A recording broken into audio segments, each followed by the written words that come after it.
ว่าเรื่องอันสิริข้าวโพดน่ะเรื่องเฒ่าไปตาไปเห็นเจ้าก็ได้อยู่กึ่งกลางบ่คันพร้อมก็พร้อมทางนั้นพร้อมทางนี้คันบ่พร้อมก็บ่พร้อมทางนั้นทางนี้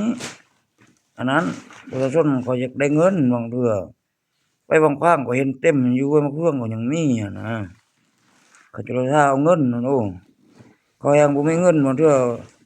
จ่ายเงินบ่เป็นหัวเขาบ่ได้หยังไปนี่อะโอ้นี่เพราะว่าอันคันมันบริษัทที่เจริญเข้าภายอันทำไมวัดอันนั้นเขาผิดกันอันนั้นเขาผิดเถียงกันเองคันอันจิตเจริญน่ะบริษัทอันบุญนิสัย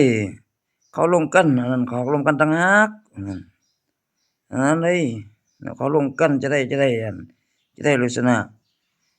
กันนั้นจิตเจริญลงทางธรรมวัดอันนั้นเขาจะด่าเขาผิดเถียงกันเองพร้อมธรรมวัดเอาเสียเราเด้สมมุติ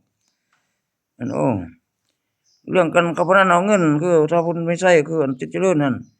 ผู้ใดได้ก็ได้ผู้ใดเสียก็เสียอันโอ้พวกเจ้าจะได้พวก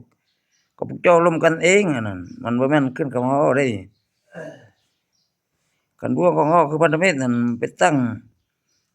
ก็จับแบบหลายบริษัทอยู่อันทางน้ำคลองนั่นอันหนึ่ง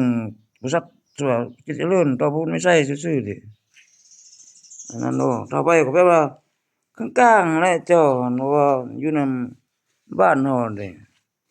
อย่างเบิ่งเท่านั้นอย่างเบิ่งเท่านี้อะนะทางใด